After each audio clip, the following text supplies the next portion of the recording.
Okay ဒီနေ့မှာတော့ 3x UI ကိုစိတ်ဝင်စားဘယ်လို install လုပ်ရမလဲမသိတဲ့သူများအတွက်ကျွန်တော်ဒီနေ့မှာ install လုပ်ဘလုံးနည်းလေးကျွန်တော်ပြောပြသွားမှာဖြစ်ပါတယ်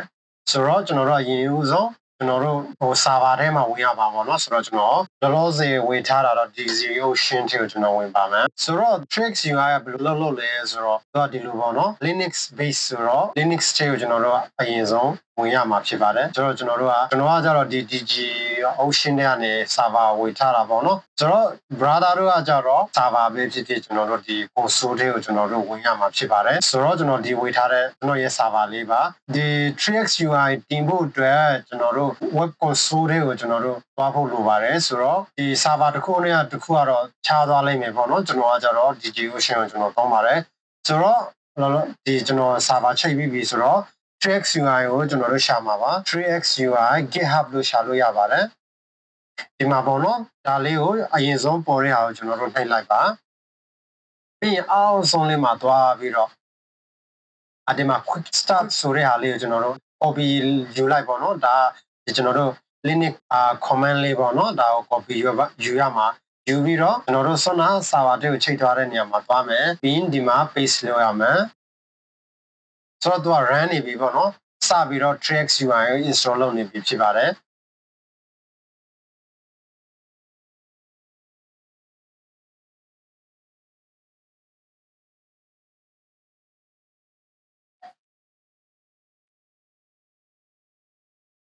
သူကဒီမှာပေါ့နော်ကိုက client ဘယ်လောက်နဲ့သုံးပါလဲ900လားပြီးရင်ဒါထက်များမှာလားပေါ့နော်ဆိုတော့ကျွန်တော်ကတော့900 client နဲ့ပဲကျွန်တော်သွားပါမယ်1ရွေးရမှာပေါ့နော် random port ဒါတော့ကျွန်တော် yes ပဲနှိပ်ပေးလိုက်မယ်443ပဲလုပ်ပေးပါဆိုတော့ဒါ installation ပြီးသွားပါအောင်နော်ဒီ Linux ထဲမှာပေါ့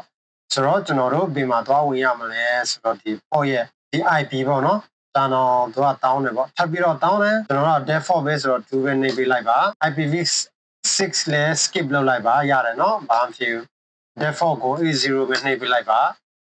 ဆိုတော့သူ server စပြီးတော့ run နေပါပြီ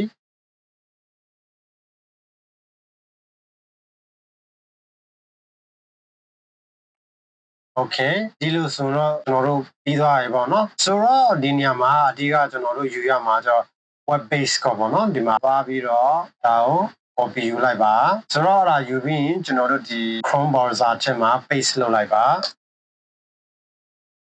အဲ့လိုစင်ဒီလိုလေးလာပြီပေါ့နော်ကျွန်တော် user name နဲ့ password လေးကကြတော့ဒီ Linux ထဲကနေသွားပြီးတော့ copy သွားယူရပါမယ်ဒါကကြတော့ user name ရတာပါ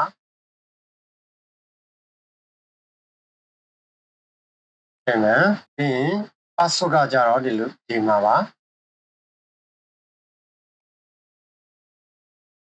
အဲ့ဆိုရင်ကျွန်တော်တို့ရပြီ login ဝင်ပါမယ်ဒါကို save လုပ်လိုက်မယ်အဲ့ဆိုတော့ကျွန်တော်တို့ login တော့ဒီ Linux ထဲကိုပေါ့နော် 3x UI လေး install လုပ်တာပြီးပါပြီဆိုတော့ကျန်တဲ့ဟာတွေကြတော့ဟိုက password user name နဲ့ password ကြောင်းချင်တယ်ဆိုရင်ဒီ panel setting ထဲကိုသွားဒီမှာ authentication ကိုအမှာကွာ password နဲ့ဘာနဲ့ပြန်လေးလို့ရတယ်ပေါ့နော်ဒီအဲ့ဒါတော့ကျွန်တော်ကတော့ဒီမှာစမ်းပြီးတော့လေးပါမယ်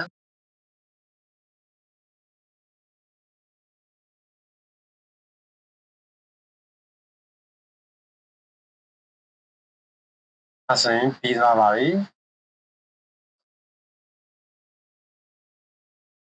Okay ဆိုတော့ဒီကနေလုပ်လို့ရတာလည်းအများကြီးရှိပါတယ်နောက်ဗီဒီယိုမှာပဲဆက်ပြီးတော့ကျွန်တော်ပြောပါမယ်အားလုံးကိုကျေးဇူးပါဘုရားတရားကြမယ်လို့ကျွန်တော်မျှော်လင့်ပါတယ်